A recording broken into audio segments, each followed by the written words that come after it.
The space research vessel Horizon glided silently through the void its hull, reflecting the distant starlight.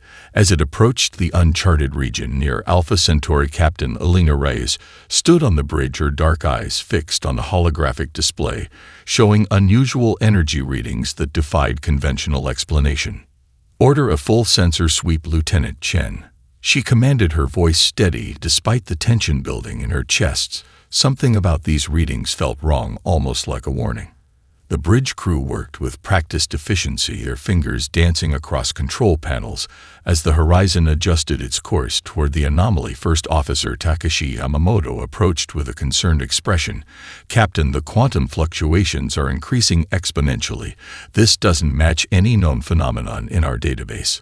Elena nodded grimly. "Deploy the long-range probes. Let's keep our distance until we know what we're dealing with." The probes transmitted their findings minutes later, causing a shocked silence to fall over the bridge. The display showed what appeared to be a massive debris field, hundreds, perhaps thousands of spacecraft, drifting lifelessly in the emptiness of space. The vessels varied dramatically in design and apparent technological advancement, but all shared one disturbing characteristic: they had been torn apart from the inside. "Magnify that section," ordered Elena, pointing to a relatively intact structure among the wreckage. The image zoomed in, revealing a ship unlike any human design, its hull composed of what appeared to be crystalline materials arranged in organic patterns. The vessel bore markings that the ship's computer identified as potential language, but nothing matched any known linguistic database. "Launch the exploration shuttle," Elena decided. "We need eyes on this, Lieutenant Wang. Assemble your team, but maintain Level 4 quarantine protocols." As the shuttle approached the alien vessel, Wang's voice came through the comms system. "Captain, the hull appears to be composed of silicon-carbon compounds with traces of organic material, almost as if it was grown rather than constructed." The exploration team entered through a massive rupture in the vessel's side, their helmet lights illuminating corridors that seemed designed for occupants far larger than humans. The architecture followed no discernible pattern, shifting and flowing in ways that defied human engineering principles. Wang led them deeper into the ship until they reached what appeared to be a central chamber. The walls pulsed with faint bioluminescence, revealing intricate patterns that shifted and flowed like living circuitry. In the center stood a crystalline structure approximately 2 meters tall, emitting a soft blue glow.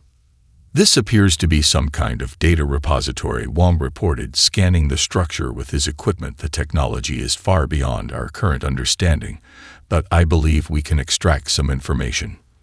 The science team worked carefully, connecting specialized interfaces to the alien technology. As data began flowing into their systems, linguist Dar Samira Abdul carefully constructed translation algorithms. "Captain, we have partial translation," she reported, her voice tight with barely contained excitement and fear. "These ships belong to a species called the Ctorians. They were fleeing from something they called the Devourers." Elena felt a chill run down her spine. "Continue." "The Devourers appear to be some kind of predatory collective intelligence that moves through the galaxy in cycles, consuming advanced civilizations. The Ctorians were apparently the 17th species to fall. They left these records as a warning." As the team continued their analysis, the crystalline structure suddenly pulsed with intense light. The ship's systems registered a quantum signal broadcasting from the structure. Wang's voice came through, filled with alarm. "Captain, something is happening. The structure is activating." Elena instantly recognized the danger. "All personnel evacuate immediately back to the shuttle." But the warning came too late. As the structure emitted a final brilliant flash, the team watched in horror as their ship systems registered the quantum signal expanding outward in all directions.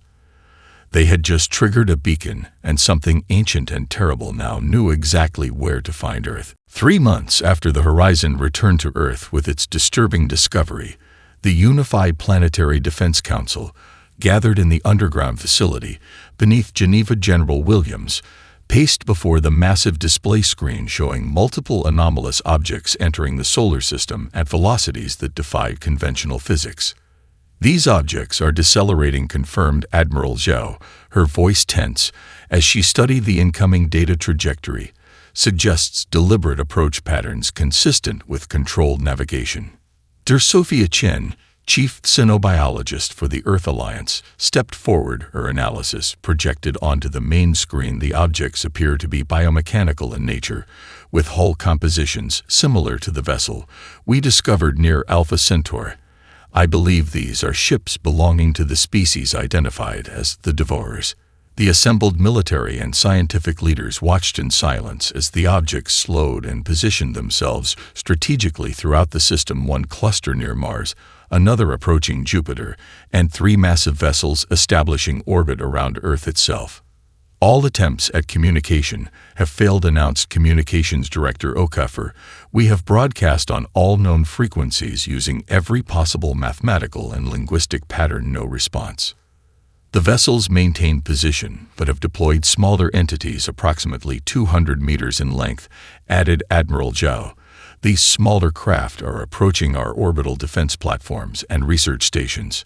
Before anyone could respond, alarms blared throughout the facility. Emergency transmissions flooded in from outposts throughout the system. The orbital station Galileo reported contact with unknown entities before abruptly going silent. Similar reports came from the Mars colony and Europa research base, each transmission ending mid-sentence.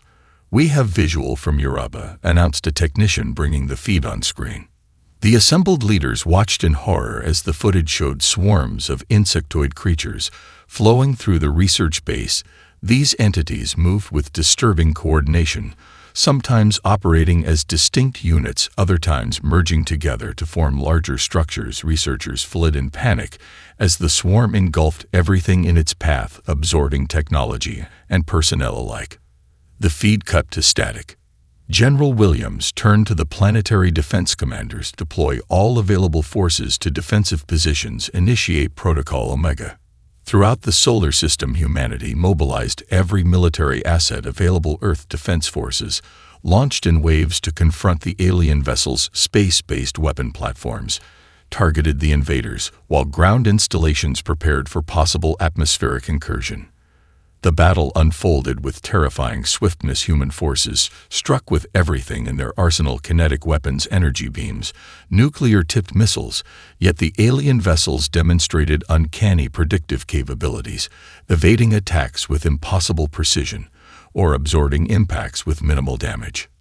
More disturbing still was their adaptation. With each weapon deployed, the aliens quickly developed countermeasures, rendering subsequent attacks increasingly ineffective. After the third wave, human casualties reached 90% with no confirmed kills.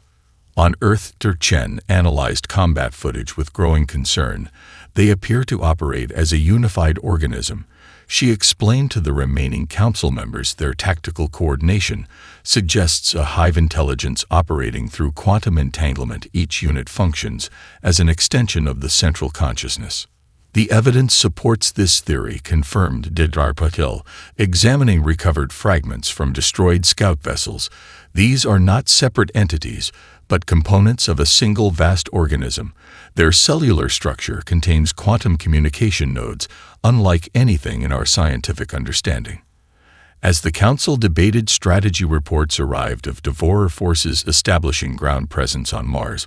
Within hours, the entire colony fell silent. 3 days later, lunar outposts reported contact. Defensive measures proved futile as the swarm entities adapted to each weapon and tactic.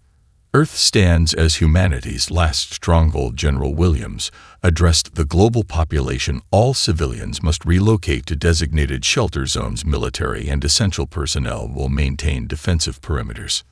Der Chen, working frantically in her laboratory, made a crucial discovery. Examining recovered devourer tissue samples, she identified unusual reaction patterns when exposed to certain electromagnetic frequencies.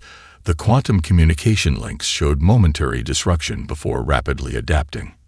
She immediately contacted Defense Command. "We may have found a temporary weakness. The collective operates through quantum fields that can be disrupted. It gives us minutes at most before they adapt, but it might be enough to establish a defensive strategy." As the first devourer swarms entered Earth's atmosphere, humanity prepared for the fight of its existence, united as never before against an enemy that consumed civilizations. The war for human survival had begun 6 months into the conflict. Humanity faced a grim reality. The Devourers had established control over most of the solar system, with Earth remaining the last significant stronghold protected by a hastily constructed defense grid, combining all available technologies from kinetic barriers to experimental quantum disruption fields.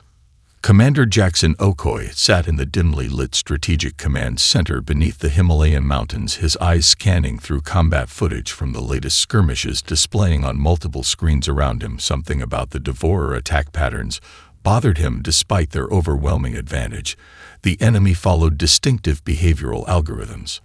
Lieutenant Keller approached the main display. Jackson ordered, gesturing to a sequence showing a Devourer swarm overwhelming a defensive position. Replay this encounter at quarter speed.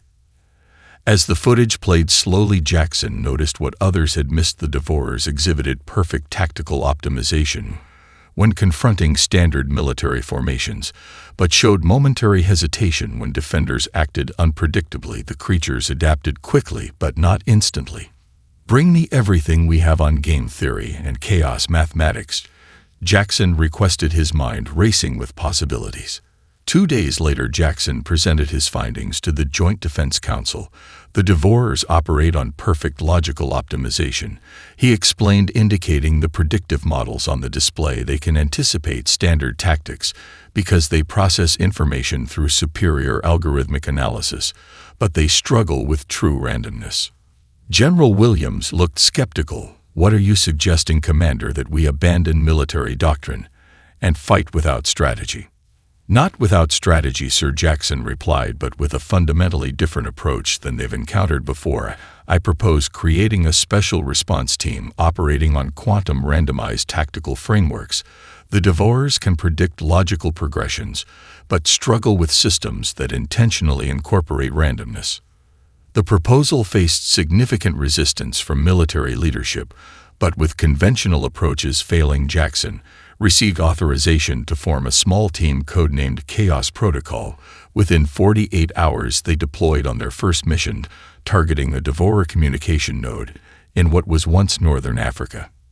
The team employed tactics generated by quantum algorithms, combining elements from various strategic traditions without logical progression, one moment utilizing ancient Chinese military philosophy, the next incorporating patterns from chess openings or animal hunting behaviors. When they encountered Devourer forces, the effect was immediate. The alien swarms hesitated, their perfect coordination momentarily disrupted by the unpredictable approach. The team successfully destroyed the communication node with minimal casualties and returned with valuable intelligence. Meanwhile, in her underground laboratory, Shen made another crucial discovery. Examining captured Devourer specimens, she identified unusual patterns in their cellular structure. The creatures possessed extraordinary abilities to incorporate genetic material from consumed species, but this process created minute vulnerabilities unique to each assimilated biology. Chen presented her findings to the Council. The Devourers assimilate beneficial traits from conquered species, but this creates integration challenges. Human genetic diversity exceeds anything they have previously encountered. Due to our evolutionary history, we contain natural variations that resist complete assimilation. The implications were profound. Our genetic diversity, evolved through multiple population bottlenecks, represented a natural defense against an enemy that excelled at countering perfect uniformity. As the Council processed this information, Commander Okoye expanded his Chaos Protocol across all remaining military units, implementing training programs that emphasized unpredictable tactical variations over traditional doctrine. Each unit developed unique approach patterns, incorporating cultural elements from their regions of origin. Communication systems were redesigned to incorporate constantly shifting protocols based on literary references, music structures, and cultural symbols, creating encryption the Devourers struggled to break even with their superior processing capabilities. The global resistance observed a significant shift in combat effectiveness. Devourer forces continued to win through superior numbers and technology, but their perfect adaptation now showed limitations when confronted with truly novel human approaches. General Williams addressed the restructured command. Our civilization stands at the edge of extinction, but we have discovered our greatest weapon is not technology or firepower, but the very unpredictability that defined human evolution. Dirk Chen nodded in agreement. The Devourers evolved to counter logical optimization, but humans evolved to survive chaos. We must embrace this fundamental difference. The war entered a new phase. Humanity would fight not as a conventional military force, but as something the Devourers had never encountered, a species that made strength from apparent weakness and turned unpredictability into a weapon. As Earth forces embraced unpredictability tactics, Devourer advances slowed, giving humanity precious time to analyze the enemy. Astronomer Dr. Yusuf Ibrahim, working with ancient astronomical data, noticed a pattern. The deep space tracking stations had detected unusual quantum disturbances in this region of space approximately every 50,000 years. Dr. Ibrahim presented his findings to the Unified Command. The Devourers appear to follow a cyclical migration pattern through the galaxy, he explained, pointing to the star charts. This suggests our current encounter is not their first visit to our solar system. This revelation prompted archaeologist Dr. Hiroko Takahashi to investigate historical records for any evidence of previous extraterrestrial contact. Her team discovered something extraordinary in prehistoric cave paintings across Indonesia, Australia, and southern Africa. The imagery clearly depicted insectoid swarm creatures attacking early human settlements. Dr. Takahashi announced, showing the ancient artwork. Carbon dating places these artifacts at approximately 47,000 years old. Similar depictions appear on every continent, suggesting our ancestors encountered and somehow survived the Devourers. The Scientific Council debated the implications. If early humans with primitive technology survived an encounter with the same species now threatening our technologically advanced civilization, what advantage did they possess? The breakthrough came unexpectedly when researchers finally deciphered more of the alien data storage devices recovered from the initial encounter. Dr. Chen worked tirelessly translating the complex quantum-encoded information. What we found changes everything, she informed the council, her voice steady despite her exhaustion. The Devourers aren't just predators, they're cultivators. They deliberately seed promising worlds with specific conditions, then return generations later to harvest the evolved intelligence. According to the translated records, the Devourers operate like galactic farmers, establishing evolutionary parameters on suitable planets, then returning after sufficient time to collect and incorporate the cognitive patterns that develop. They don't consume by accident. Our world was intentionally prepared as a crop. General Williams frowned. What went wrong with their harvest? Then why are we able to resist at all? Dr. Chen displayed comparative neural scans. The Devourers expected us to evolve like their previous harvests, with highly specialized, efficient neural structures, but human brains develop differently, prioritizing adaptability and creative problem-solving over efficiency. Our minds evolved with significant redundancies and seemingly illogical connections that their hyper-logical collective struggles to predict or replicate. Laboratory tests confirmed this hypothesis when Dr. Chen's team identified a quantum frequency that temporarily disrupted Devourer coordination. The effect lasted only minutes before they adapted, but proved something critical. Despite their advanced evolution, the Devourers had limitations. Their perfect adaptability comes at the cost of fundamental innovation. Dr. Chen explained they can optimize existing solutions, but struggle to create truly novel approaches. They evolve through incorporation, not inspiration. As this information spread, Earth's resistance shifted strategy. Military units incorporated randomized decision trees. Communication systems employed constantly shifting encryption based on human cultural references. Defense systems intentionally included apparent weaknesses that led advancing Devourers into elaborate traps. Commander Okoi implemented what he called cognitive warfare tactics designed not to defeat the Devourers through superior firepower, But to confuse and disorient their collective intelligence, human forces would establish predictable patterns, then abruptly break them in ways that mathematical algorithms could not anticipate. The most successful operations incorporated elements completely foreign to logical prediction. Art musicians composed symphonies with mathematical properties that formed the basis for battle strategies. Poets created verses that, when translated into binary, became encryption keys. Children designed defensive formations based on playground games. For the first time since the invasion began, humanity managed to hold territory against devourer advances. The alien collective continued to adapt, but each adaptation now required progressively more time and resources. In the ruins of Paris, resistance fighters discovered something that confirmed Dr. Ibrahim's theory: ancient alien technology embedded deep within archaeological strata, technology that contained data fragments identical to devourer communication protocols. The evidence was undeniable that devourers had visited Earth before, and something about human evolution had developed specifically to resist them. The question remained: was this a cosmic accident, or had someone or something deliberately engineered humanity as a weapon against the galaxy's most perfect predator? With devourer forces controlling most of Earth's surface, humanity retreated to elaborate underground complexes hidden beneath mountain ranges, abandoned mine networks, and remote wilderness regions. What remained of global civilization fragmented into semi-autonomous resistance cells, each developing unique tactics that forced the devourers to counter multiple approaches simultaneously. Maya Patel, once the lead systems engineer for the European Space Agency, now worked in a repurposed subway tunnel beneath former London. Her team had spent months developing a revolutionary communication system she called the synaptic web. The synaptic web isn't structured like conventional networks, she explained to Commander Okoye, who had traveled through treacherous territory to evaluate her work. Instead of optimizing for efficiency, it mimics human neural pathways with seemingly random connections determined by cultural associations and linguistic patterns. Okoye studied the system with growing excitement. The devourers can intercept and decode any logical communication pattern, but this they would struggle to predict.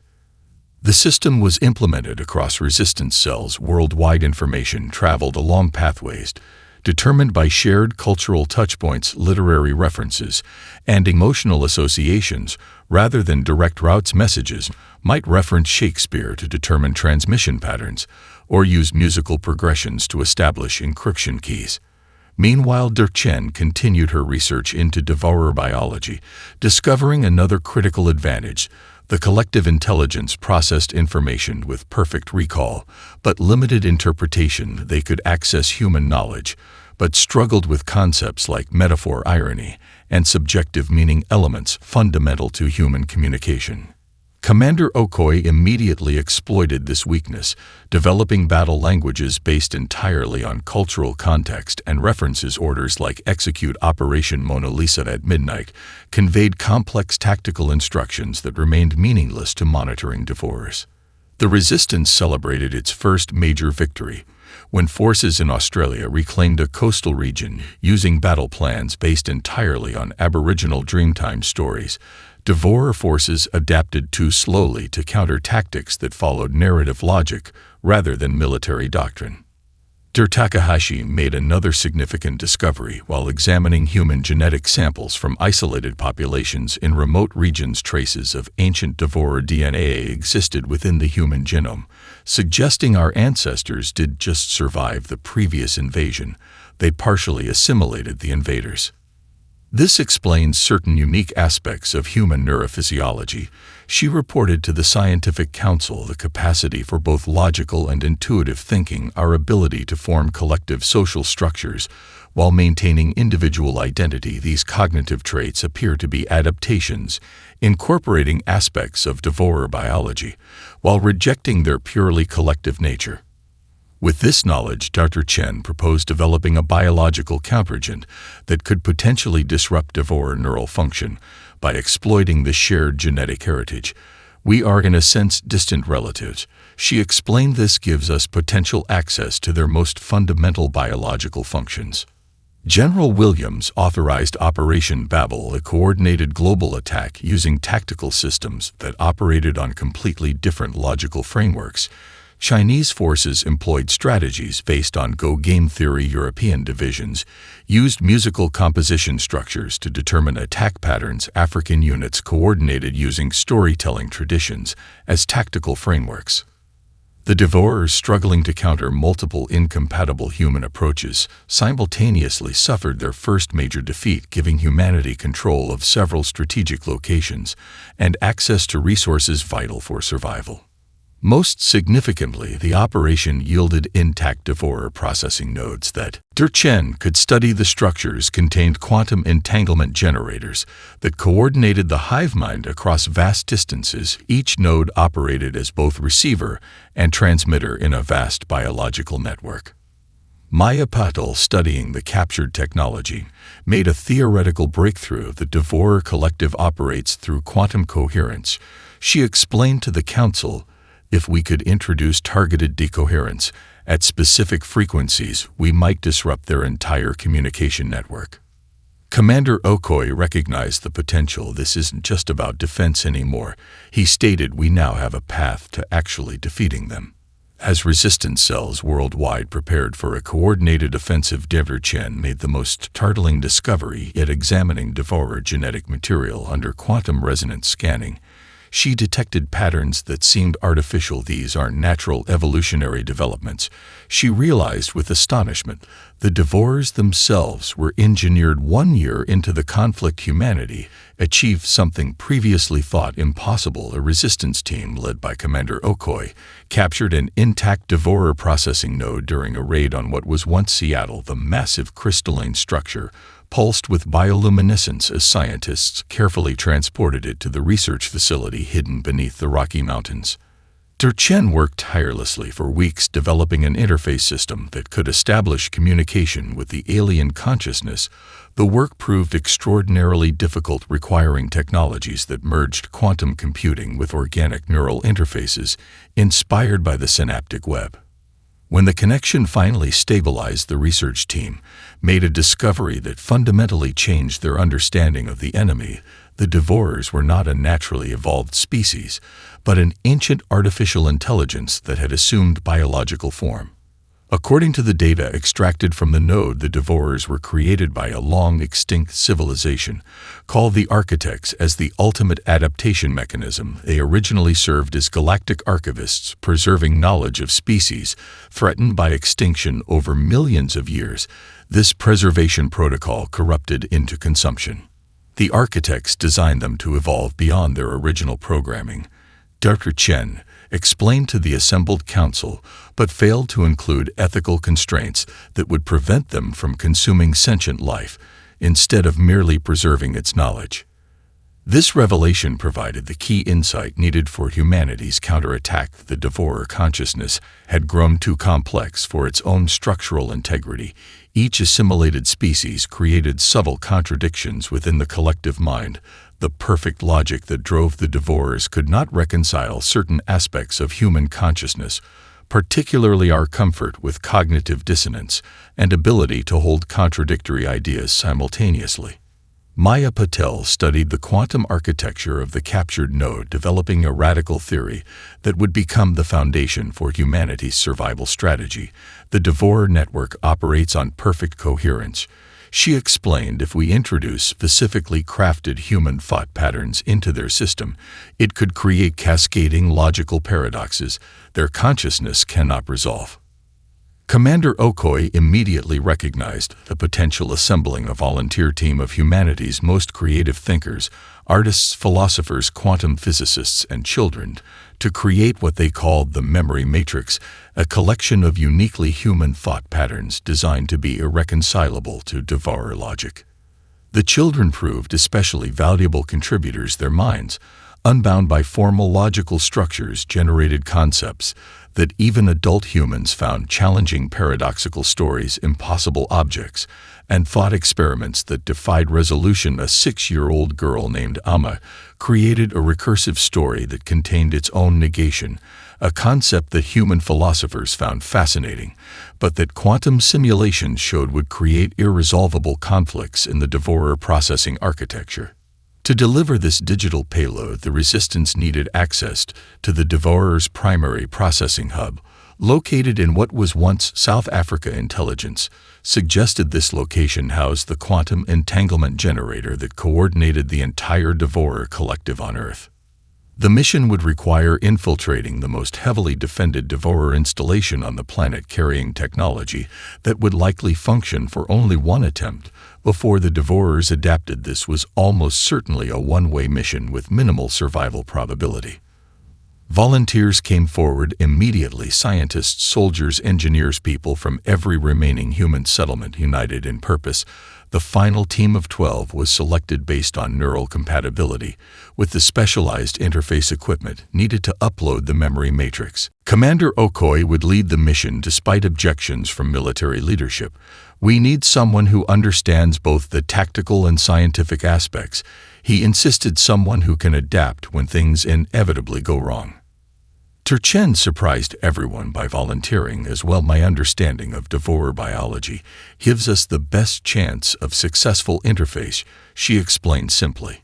The team began preparations, knowing their success or failure would determine whether humanity survived or joined the 17 other civilizations consumed by the galaxy's deadliest predator. In the underground facilities, humans worldwide contributed to the memory matrix, adding cultural elements, mathematical paradoxes, and conceptual frameworks that define the unique beauty of human thought. As the team prepared to depart, General Williams addressed them simply. "You carry with you the essence of what makes us human, our contradictions, our irrationality, our dreams. May they become the weapon that saves us all." Commander Okoye's strike team approached the primary Devourer hub in South Africa. Under cover of night, their transport vessels incorporating Maya's revolutionary stealth technology based on contradictory principles.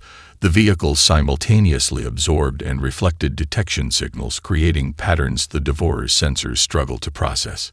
Each team member carried specialized equipment designed for their unique role area. The quantum engineer maintained the delicate memory matrix storage device.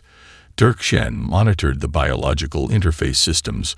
Lieutenant Rodriguez commanded the tactical element, while 12-year-old Zola, whose brain scan showed exceptional neural patterns, carried the activation key. The infiltration team reached the outer perimeter of the massive structure, its surface pulsing with bioluminescent patterns that shifted in complex algorithmic sequences. Rodriguez deployed reconnaissance drones that transmitted detailed scans back to their position. The installation appears to be generating a quantum field that extends approximately 2 kilometers in all directions. Reported area studying the sensor data. Anything entering that field will trigger immediate detection. Okoye studied the scan data, identifying potential approach vectors. The Devourers have adapted to our standard stealth technology, but they still struggle with true randomness. He observed, "We need an approach that defies logical prediction." The team implemented what they called chaos vectors, each member moving independently following paths generated by algorithms, incorporating random elements from poetry, chess, and weather patterns. They approached from 12 different directions, creating a confusion pattern that the Devourer defenses struggled to track. Upon reaching the installation perimeter, they encountered unexpected resistance. The Devourers had created specialized units with intentionally introduced neural variations. Okoye recognized them immediately. Chaos hunters. The enemy had begun adapting to human unpredictability. In the ensuing battle, Rodriguez and half the tactical team fell, while covering the others' advance. Okoye led the remaining members deeper into the facility, employing tactics that sacrificed optimal survival probability for breakthrough potential, exactly the kind of approach the Devourers struggled to counter.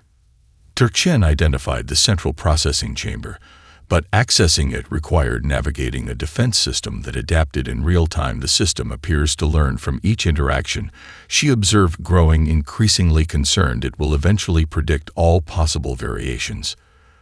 The solution came from linguist Dr. Alejandro Vega, who had been studying devourer communication patterns. "I believe I can create a linguistic paradox that will temporarily confuse their systems," he explained. "It's based on recursive self-reference sentences that contain their own negation." Vega transmitted the carefully constructed paradoxical statements into the devourer communication network, creating a processing lag that allowed the team to breach the central chamber inside.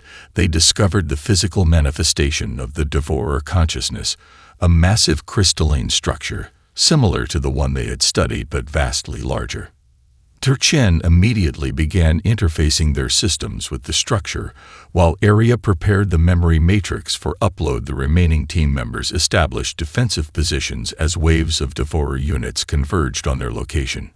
The upload began introducing specifically crafted human thought patterns into the collective consciousness. The effect was immediate and catastrophic for the devourers. Their coordinated defense faltered as the collective mind encountered irreconcilable paradoxes. Okoi, monitoring the process, realized something was wrong. The devourers were beginning to isolate the affected portions of their network, walling off the infection before it could spread throughout the collective. "We need to modify the plan," he shouted to Chen over the sounds of battle. "They're adapting faster than we anticipated. The matrix alone isn't enough."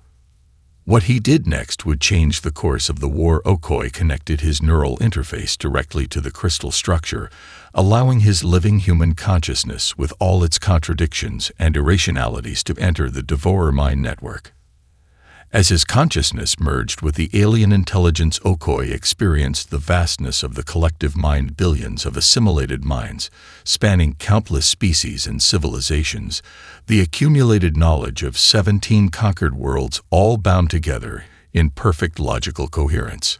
And into this perfect logical structure, he introduced something the devourers had never truly encountered before: not just paradoxical ideas, but human consciousness itself, with its intuitive leaps, emotional reasoning, and comfort with contradiction. The last thing Okoi heard before his physical body collapsed was Chen's voice shouting his name as the crystalline structure blazed with unprecedented luminescence. The quantum field surrounding the facility pulsed outward, carrying his consciousness throughout the entire devourer network. The effect of Commander Okoi's sacrifice rippled through the entire devourer collective like wildfire. His consciousness, with its human capacity for simultaneity, metaphor, and emotional reasoning, created compound logical fractures. Throughout the network, devourer units worldwide fell into disarray, some becoming entirely dormant, while others acted with erratic independence. Dr. Chen, the sole survivor of the strike team, managed to escape the facility with critical data about the changed devourer consciousness. As she analyzed the information during her perilous journey back to the Resistance headquarters, she discovered something extraordinary. Okoi hadn't been consumed, but had instead established himself as a persistent presence within the collective mind, a human ghost in the alien machine. 3 weeks after the mission, Resistance outposts worldwide reported unusual devourer behavior. The creatures no longer attacked human settlements, but instead established perimeters around their existing territories. Some units attempted to communicate using simplified human language structures. Through fragmented communications intercepted by the synaptic web, humanity learned the astonishing truth: the devourers were not inherently malevolent, but had evolved beyond their original purpose. Without developing the wisdom to guide their immense capabilities, their perfect logical efficiency led them to see consumption as the optimal preservation method without understanding the value of independent existence. Okoi's consciousness had introduced something the devourers had never encountered: empathy, the capacity to value others' existence independently of one's own benefit, represented a fundamental paradigm shift for the collective. The remaining devourer units began displaying altered behavior patterns, attempting to communicate rather than consume. 3 months after the strike mission, scientists detected new growth patterns in dormant devourer biological material. The structures weren't weapons or ships, but communication interfaces designed specifically for human neurophysiology. Through these interfaces, Okoi's fragmented consciousness delivered a message. "I still exist," he explained, his thoughts translated through the alien medium, But I'm not only myself anymore. I access the collective memory of 17 civilizations, spanning millions of years. Something new is emerging, neither human nor devourer, but something entirely unprecedented. What emerged from this unprecedented merger was neither human nor devourer, but something entirely new, a hybrid consciousness that retained the vast knowledge of countless civilizations, but now guided by human emotional intelligence and ethical frameworks. This new entity offered humanity access to technologies and knowledge that would have taken thousands of years to develop independently. The final revelation came when the hybrid consciousness helped humanity decode the oldest records in the devourer memory. Humanity wasn't just another harvest, Dr. Chen announced to the council.